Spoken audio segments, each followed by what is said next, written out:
안녕하세요 여러분. 저는 부활의 증인, 두 번째 증인 예수님의 제자 글로바입니다.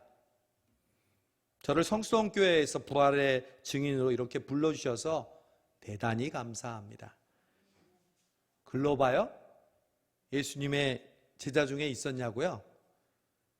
글로바가 예수님의 제자냐고 묻는 분이 계실 겁니다.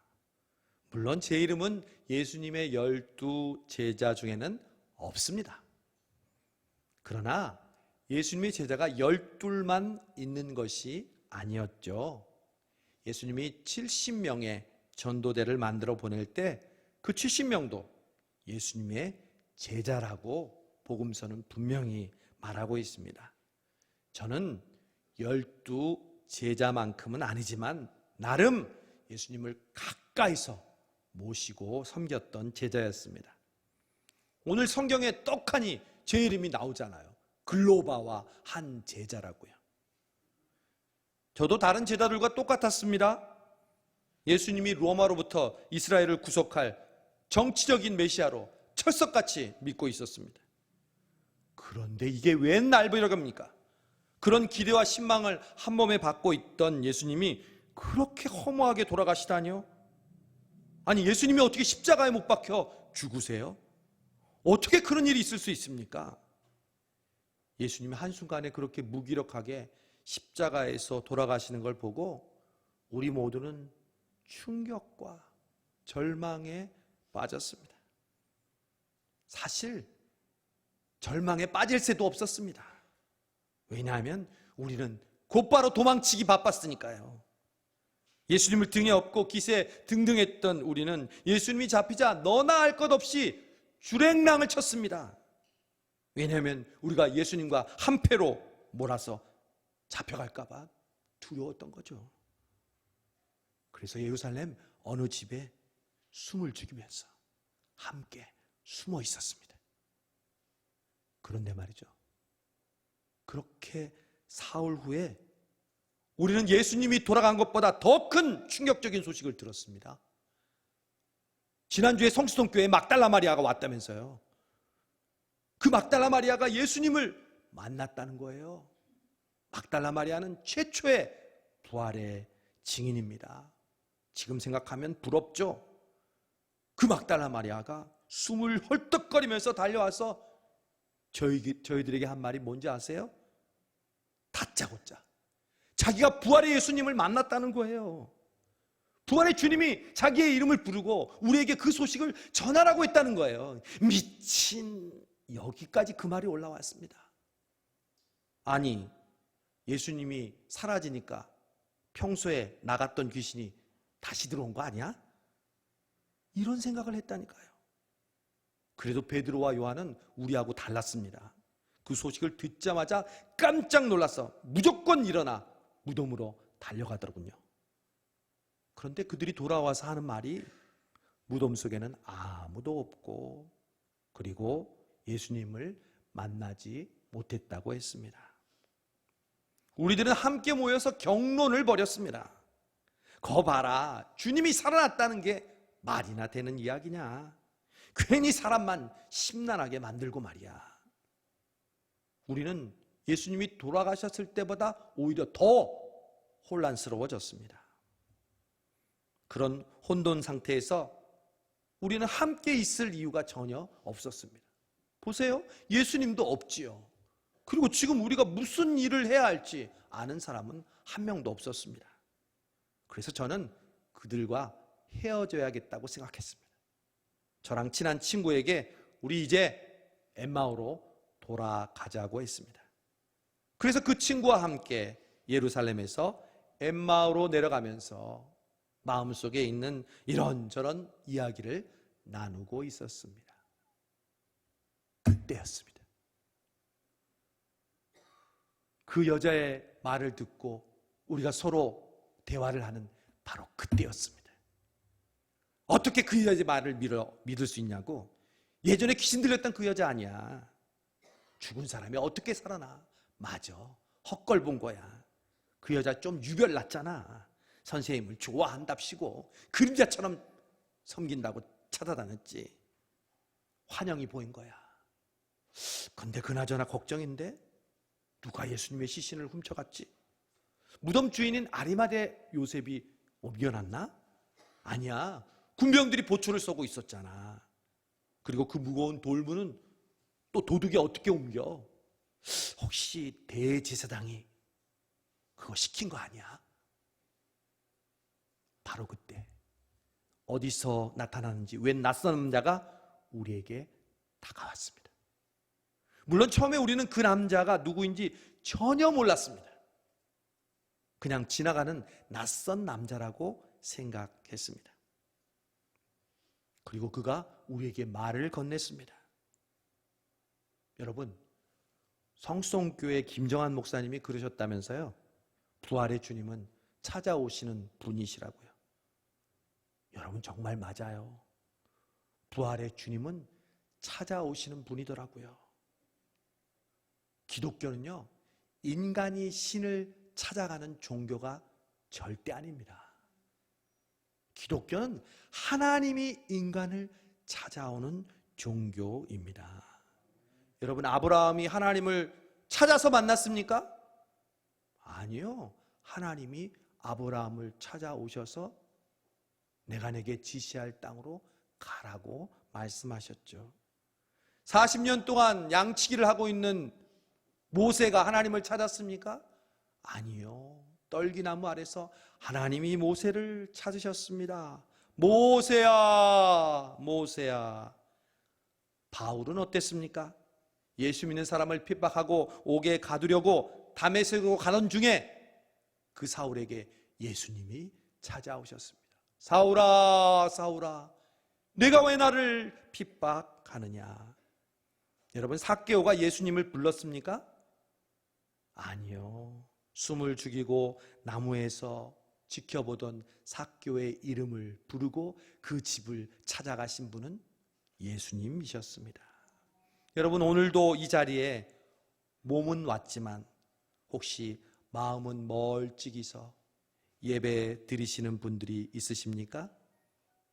부활의 주님은 바로 여러분을 찾아오시는 줄로 믿습니다. 예수님은 절대 그냥 부활하시지 않으셨습니다. 40일 동안 이 땅에 계셨습니다. 왜요? 여기 있는 여러분 한 사람 한 사람을 만나기 위해 40일 동안 이 땅에 계신 줄로 믿습니다. 여러분, 우리가 언제 소위 은혜를 받는 줄 아십니까? 우리가 왜 말씀을 듣고 마음이 뜨거워지죠? 왜 찬양을 부르는데 내 마음이 함께해서 뜨거운 눈물이 흐르죠? 왜 기도할 때 우리의 마음이 울컥합니까? 바로 부활하신 주님이 찾아오실 때 그러한 역사가 일어난 줄로 믿습니다. 여러분, 그런데요, 부활의 주님이 찾아오시면 모든 문제가 해결될까요? 아니요. 그게 아니더라고요. 문제가 있었습니다.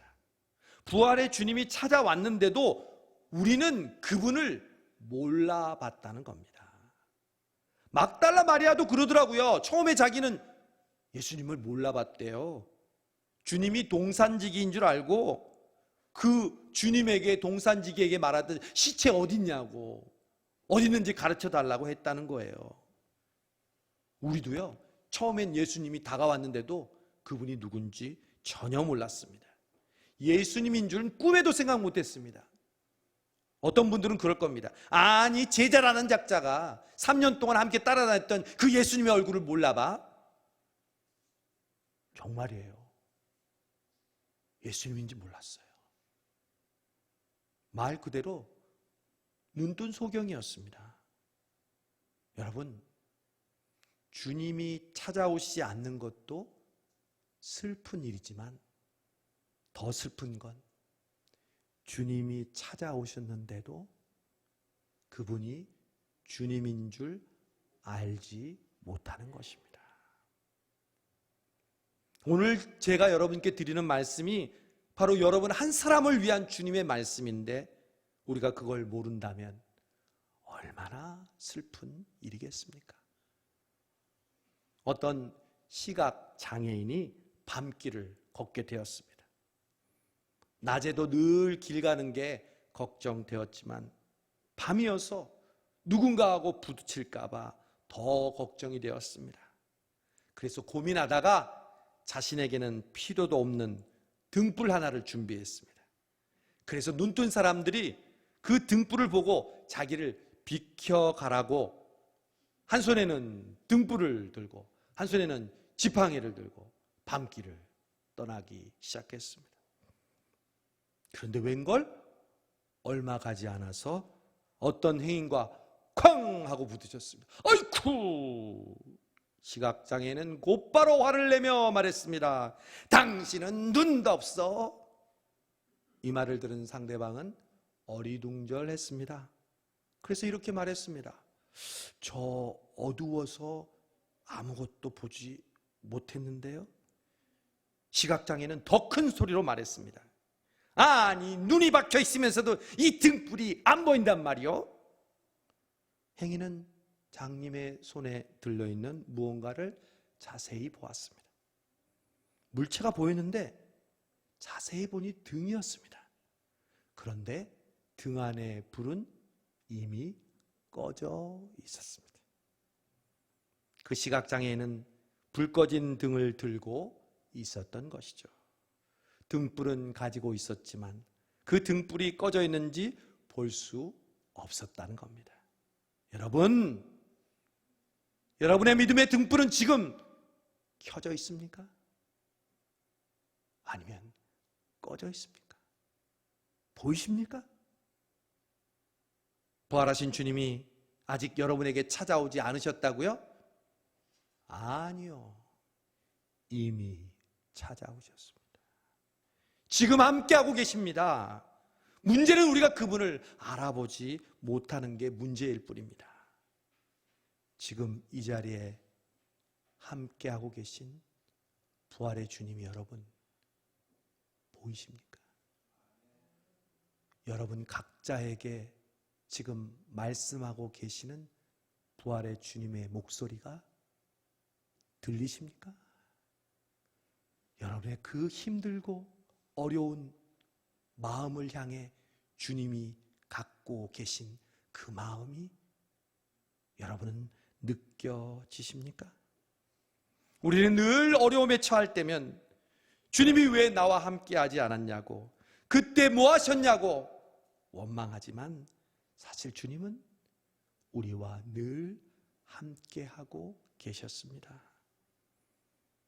우리에게 계속 말씀하고 있었습니다. 우리의 진짜 문제는 주님이 함께하지 않으셔서가 문제가 아니었습니다. 이미 함께하고 계신 주님을 몰라봤던 것이죠. 문제는 그분이 함께 계신데도 우리가 그분을 느끼지 못하는 겁니다. 오늘 부활의 주님은 저희도 그랬는데 나중에 눈을 떠서 주님을 보게 하신 것처럼 여기 있는 여러분의 눈을 뜨게 해주실 줄로 믿습니다. 우리가 늘 알고 우리가 늘 듣던 그 말씀이 사실 부활의 주님이 여러분에게 하시는 말씀입니다. 무슨 특별한 걸, 무슨 어마어마한 걸 여러분 기대하십니까? 여러분이 늘 만나는 목사님, 그 목사님으로부터 들려지는 설교, 여러분이 늘 만나는 믿음의 사람들, 여러분이 늘 드리는 기도, 그리고 지극히 작은 일이 바로 부활의 주님이 함께 하시는 것이라는 걸 알게 하실 줄로 믿습니다. 여하튼 우리는 누군지 몰라봤던 그분이 우리에게 오셔서 다짜고짜 뭐라고 하신지 아십니까? 방금 당신들이 나눈 이야기가 무슨 이야기입니까? 그러자 내가 답답하다는 듯이 핀잔을 주면서 대답했습니다. 아니, 당신은 여기 예루살렘에 있으면서 최근에 일어난 일들을 몰라서 나에게 묻는단 말이요? 무슨 이야기인지. 저는 그때를 생각하면 웃음이 저절로 납니다. 여러분, 부활의 주님이 다 알면서도 모르는 척 하신 겁니다. 연기를 하신 거죠. 부활의 주님이 한 연기 하십니다. 깜빡 속았습니다. 고개를 갸우뚱하면서 도대체 무슨 일입니까? 나중에 한 번 더 주님의 연기력이 나오지만 예수님의 연기 정말 대단하십니다. 훤히 알면서도 모르는 사람처럼 우리에게 물으셨으니까요. 근데요, 나중에 저는 알았습니다. 우리가 왜 기도를 해야 하지요? 왜 우리에게 지금 고통이 있는 겁니까? 그때 주님은 글쎄 모르겠네. 왜 그러지? 왜 그렇게 힘드니? 이렇게 말하시는 거랑 뭐가 다릅니까? 주님이 정말 우리가 고민하는 걸 모르실까요? 정말 몰라서 우리 보고 입을 열어서 들려달라고 하는 것일까요? 아니요. 그분은 이미 다 알고 계십니다. 예수님은 구하기 전에 우리가 있어야 할 걸 다 아신다고 우리에게 말씀하셨습니다. 그러면 왜 다 알면서도 우리에게 모른 척 하십니까? 뭐냐고 물어보십니까? 그 이유가 뭘까요? 확인입니다. 여러분, 사랑은 확인입니다. 여러분 자녀들에게 학교 갔다 오면, 밖에 갔다 오면 맨 먼저 하는 말이 뭡니까? 밥 먹었니? 학교 잘 다녀왔니? 몰라서 묻습니까, 여러분? 내 자녀가 밥을 잘 먹고 굶지는 않는지, 오늘 하루도 잘 보냈는지 확인하고 싶은 겁니다. 왜요? 내 자녀니까요. 알면서도 묻는 겁니다. 기도는 내게 있었던 일을 주님에게 주님이 알지만 또 이야기하는 것입니다. 주님, 저 요즘 마음이 어렵습니다. 주님, 어디로 가야 합니까? 주님, 이렇게 사는 거 너무 창피합니다. 주님, 그냥 포기하고 싶습니다. 어느 분이 저에게 그러시더라고요. 자기는 기도할 때 하나님이 멀고 준엄하고 두려운 분인 줄 알았답니다. 아니요. 주님은 그냥 우리와 함께 이야기를 나누고 싶어 하시는 친구와 같은 분이십니다. 뭔데 너 그렇게 지금 짜증이 났어? 뭔데 그렇게 화가 풀리지 않았어? 뭔데 그렇게 입을 다물고 오랫동안 있는 거야? 뭔데? 우리는 그래서 그분 앞에서 주저리 상황을 설명해 주었습니다. 바로 나사렛 예수에 관한 일이에요. 그분이 며칠 전에 십자가에 못 박혀 돌아가셨는데 우리는 그분이 메시아로서 이 세상을 구원하실 분으로 믿고 있었어요. 그런데 그렇게 허무하게 돌아가시다니 실망이 이만저만이 아닙니다. 그런데 어떤 여자가 예수님의 시체를 찾으러 갔다가 예수님이 부활하셨다는 거예요. 그 부활하신 예수를 만났다는 거예요. 몇몇 제자들이 예수님의 무덤에 가보았지만 시체는 없고 예수님도 못 보았습니다. 도대체 어느 말이 맞는 건지 우리가 지금 마음이 심란합니다. 그러자 갑자기 그 얘기를 듣고 있던 그 양반이 화를 버럭 내는 겁니다. 이 사람들아, 성경을 그렇게 못 믿어? 이 미련한 사람들 같으니라고. 마음속으로 어따 대고 지적질이야? 하고 싶은 말보다는 그분의 권위와 그분의 말씀에 빨려들어 우리는 아무 말도 못했습니다. 보세요. 성경에 그리스도가 고난을 받고 영광을 받아야 한다고 쓰여져 있습니까? 그렇지 않습니까? 이사야 53장을 보십시오. 고난을 받고 십자가에 못 박혀 죽는 이 사건을 예언하고 있지 않습니까? 그분은 성경을 일일이 들어서 자세하게 말씀해 주시고 설명해 주셨습니다. 아, 얼마 만에 듣는 책망이며 얼마 만에 듣는 설명이던가요? 사실 예수님으로부터 우리는 가장 많은 책망과 또 가장 많은 설명을 들었던 사람입니다. 예수님은 평소에 우리의 어리석음을 그 자리에서 책망해 주시고 뿐만 아니라 고쳐주시고 바르게 가르쳐 주셨습니다. 여러분은 언제 사랑하는, 존경하는 사람으로부터 책망을 받아봤습니까? 오히려 여러분은 여러분의 자녀들과 주변 사람들에게 잔소리하고 큰 소리 칠 때가 많았죠. 여러분이 정말 사랑하는 사람으로부터 여러분 마음의 책망을 받아보신 때가 언제입니까? 부활의 주님은 사랑하시는 우리를 책망하시는 분인 줄로 믿습니다. 한 성도님이 아침에 일찍 저에게 연락을 했습니다. 어제 감사하지 못하고 고민하고 불평했답니다.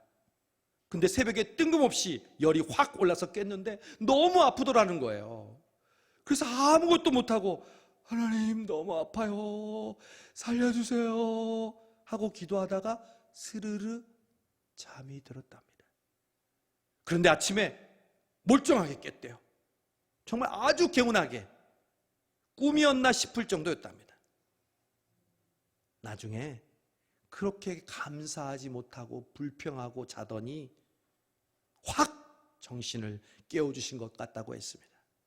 그래서 곧바로 감사합니다, 감사합니다, 감사합니다 이렇게 기도하고 하루를 시작했다고 합니다. 여러분은 언제 사랑하는 사람으로부터 책망을 들어보셨습니까? 사랑하는 사람으로부터 책망 들을 때 우리의 마음이 얼마나 행복해지는지를 아십니까? 사람은요, 칭찬받을 때만 행복해지는 것이 아니라 나를 정말 사랑해 주는 사람이 나의 상처를 꼬매고 수술하고 약을 발라줄 때 얼마나 시원하고 얼마나 깨끗하게 되는지 모릅니다. 우리는 길을 걸으면서 그렇게 무엇에 홀린 것처럼 그분의 책망과 가르침을 들으면서 길을 걷고 또 걸었습니다. 어느덧 해가 뉘엿뉘엿 넘어가고 있었습니다. 이제 어디선가 묵어야 할 것만 같았습니다. 그런데 그분은 가던 길을 더 가려고 했습니다. 자신은 가봐야 한다고, 다른 일이 있다고 했습니다. 왜 그때 주님은 또 한 번 연기를 하셨을까요? 지금 생각해 보면 그것은 또 예수님의 연기였습니다. 아까 아무것도 모르는 것처럼 묵으셨던 것처럼 예수님은 사실은 우리와 함께하고 싶으면서도 어디를 가야 한다고, 더 함께하지 못하겠다고 우리에게 말씀하셨습니다. 왜 그랬을까요? 나중에 알았습니다. 그분은 정말 우리의 진심을 알고 싶어 하셨습니다. 때로 그분은 여러분이 바라는 정반대로의 반응을 보이실 때가 있습니다. 그것은 그분의 연기입니다. 그분의 본심이 아닙니다. 여러분을 떠나고 싶어 하는 것이 그분의 본심이 아니라는 겁니다. 때로는 내가 바라는 대로 되지를 않습니다. 그분은 침묵하고 있는 것 같습니다. 여러분 그럴 때 어떻게 하시나요? 한 번, 두 번 바라고 해보다가 안 되면 하나님의 뜻이 아닌가 보다, 이렇게 포기하지 않습니까? 아니요, 저희는요 포기하고 싶지 않더라고요. 그분을 더 모시고 싶고 말씀을 듣고 싶었습니다. 그래서 계속 바지가랑이를 붙잡듯 매달렸습니다. 선생님, 그러지 마시고 우리 함께 머무세요. 우리에게 좀 더 말씀을 들려주세요. 여러분 전도할 때 그런 반응을 보이는 사람들 기억나십니까? 아유 바빠요, 시간이 없다고요, 다음에 합시다. 여러분 포기하십니까? 포기라는 것은 내가 진정으로 원하지 않는다는 것을 의미합니다. 내가 정말 원하는 것은 여러분 자신을 돌아보세요.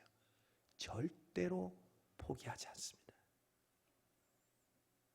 여러분, 왜 우리는 부활의 주님께 우리가 했던 것처럼 매달려야 할까요? 가시려고 하는 것이 주님의 본심이 아니기 때문에 그렇습니다. 아브라함에게 하나밖에 없는 이삭을 바치라고 한 게, 이삭을 죽이려고 하는 게 하나님의 본심인가요? 마지막 한 움큼의 가루와 기름으로 엘리야에게 대접하고 그 과부와 자식은 죽으라고 하는 게 하나님의 본심인가요? 하루에 3번 기도하는 다니엘이 그것 때문에 사자굴에 들어가 죽게 하는 것이 하나님의 본심인가요? 왜 우리는 하나님의 본심도 모르고 그렇게 쉽게 포기하고 원망하고 불평합니까? 여러분은 그 문제를 놓고 얼마나 매달려 보셨습니까? 얼마나 강청해 보셨습니까? 목사님, 그래도 며칠 기도했어요. 목사님, 몇 달 기도했다니까요. 목사님, 몇 년째 기도하고 있다고요. 여러분, 그래서 포기하시겠습니까? 그래서 그만두시겠습니까? 우리는 계속 간청했습니다. 날도 이렇게 저물었는데 어딜 가십니까? 저희랑 좀 있다 가십시오. 하시던 그 말씀 좀 더 해주십시오. 아휴, 벌써 이렇게 시간이 지났는데, 가야 하는데, 만나야 될 사람들이 더 있는데, 가지 마세요. 우리와 함께 있자고요. 여러분, 여러분의 삶에서 혹은 여러분의 가족이나 자녀들이 주님과 떨어지려고 할 때, 주님과 멀어지는 것 같을 때 여러분 이렇게 외치시기 바랍니다. 주님, 가지 마세요. 떠나지 마세요. 우리와 함께 하세요. 우리를 버리지 마세요. 우리의 자녀들을 붙들어 주세요. 강청하시기 바랍니다. 여러분, 여러분의 교육자들도 마찬가지입니다. 때로는 여러분들이 여러분의 교육자들에게 여러분의 어려운 문제들을 이야기하고 부탁하는 것을 어려워할 때가 있죠. 목사님 바쁘신데 나까지 부담을 드려서야 될까? 아니요. 여러분 붙잡고 매달리세요. 여러분의 목사님은 그렇게 붙잡고 매달리라고 하나님이 보내주신 목사님입니다. 목사님, 절 위해 좀 기도해 주세요. 목사님, 절 위해 하나님의 말씀을 들려주세요. 목사님, 코로나로 신방 못 오지만 전화로 안수해 주시고 기도해 주세요. 왜 말 못합니까? 왜 우리는 쉽게 포기합니까? 왜 우리는 쉽게 그 사람의 사정을 생각해 준다고 하면서 그 본심을 잃어버립니까? 여러분의 달력은 예수님이 부활하시고 2주일이 지났죠. 여러분은 지금 부활의 주님께 강청하여 기도하는 때인 줄 아시기 바랍니다. 사순절, 고난주간 이때만 기도하는 때가 아니에요. 물론 기쁨의 50일이지만 지금은 글로바인 저처럼 주님께 강청하고 부르짖을 때인 줄로 믿습니다. 그때 부활의 주님이 우리의 삶 속에 들어가시는 거예요. 우리에게 진정으로 하시고 싶은 그 본심을 드러내시는 줄로 믿습니다. 부활하신 예수님은 그렇게 우리의 강청에 못 이기는 척 우리와 함께 하룻밤을 유하기로 하셨습니다. 너무 기뻤습니다. 저녁이 되었습니다. 식사 시간이 되었습니다. 그분이 자연스럽게 기도를 하시고 우리에게 떡을 떼어 나누어 주셨습니다. 그런데 떡을 떼는 순간 우리의 마음이 뜨거워지기 시작했습니다.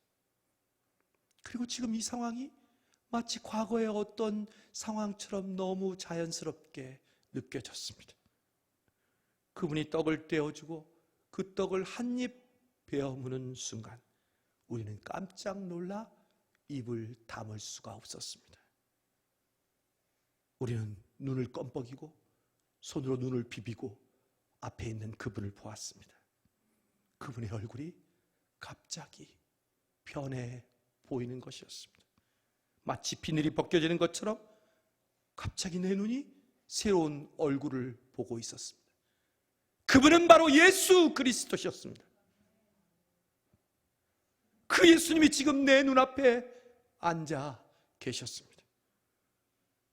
우리와 함께 했던 그분이 바로 부활하신 예수님이셨던 것입니다. 우리는 그 자리에서 외쳤습니다. 주님! 저는 나중에 그 모습을 떠올리면서 예수님이 우리의 눈을 뜨게 하셨던 방법이 무엇일까 생각해 보았습니다. 주님은 우리의 눈을 뜨게 하시려고 안수하지 않으셨습니다. 진흙을 이겨서 눈에 바르지도 않았습니다. 그냥 평소에 하셨던 대로 감사 기도하고 떡을 떼어 주셨을 뿐입니다. 그런데 무엇이 그의 모습을 통해 우리의 눈을 뜨게 하고 우리가 예수님을 알아보았던 것일까요? 저는 예수님이 우리의 눈을 뜨게 하셨던 방법이 기억이라는 걸 알게 되었습니다. 예수님은 우리로 기억나게 하셨습니다. 말씀을 가르치시던 그 목소리, 그리고 보리떡 5개와 물고기 2마리를 들고 하늘을 우러러 축사하시던 예수님, 식사 때마다 감사 기도를 들으시고 떡을 우리에게 떼어주시던 그 예수님이 기억났습니다. 예수님은 우리에게 성령님은 기억나게 하시는 영이라고 가르쳐 주셨습니다.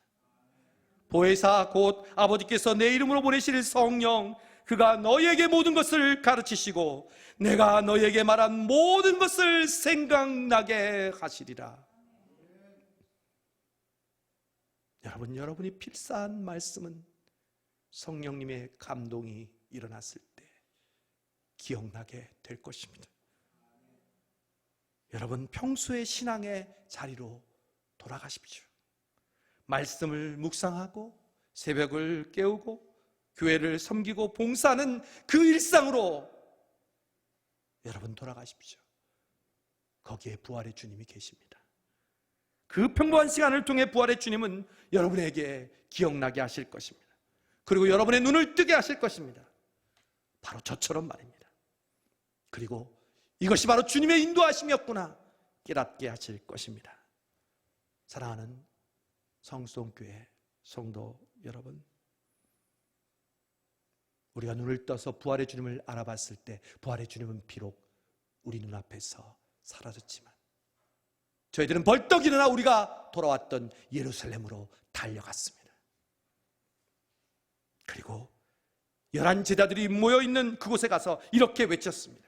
우리가 부활의 주님을 만났다. 그분이 우리에게 말씀하셨다. 떡을 떼어 주셨다. 그렇게 우리는 막달라 마리아처럼 부활의 증인이 되었습니다. 그리고 우리는 오늘 이렇게 평생 동안 그 부활의 주님을 만난 것을 증거하고 있습니다. 사랑하는 성수동교회 성도 여러분, 여러분도 이 부활의 주님을 만나고 부활의 주님을 증거하는 부활의 증인이 되시지 않겠습니까? 기도하겠습니다. 부활의 주님 감사합니다. 주님을 알아보지 못하고 혼돈과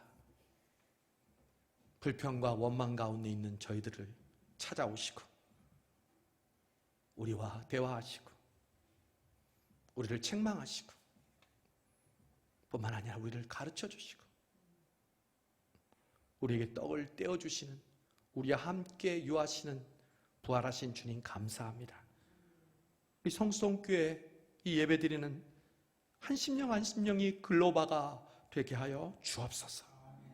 강청하여 주님이 떠나시지 않기를 구하게 하여 주시옵시고 그 주님과 함께 할 때 이전에 첫사랑의 그 자리로 돌아갈 때 부활하신 주님을 그곳에서 만나게 하여 주시옵시고, 그래서 평생 그 부활의 주님을 만난 증인으로 살아가는 우리 모든 성도들 되게 하여 주옵소서. 예수님의 이름으로 기도하옵나이다. 아멘.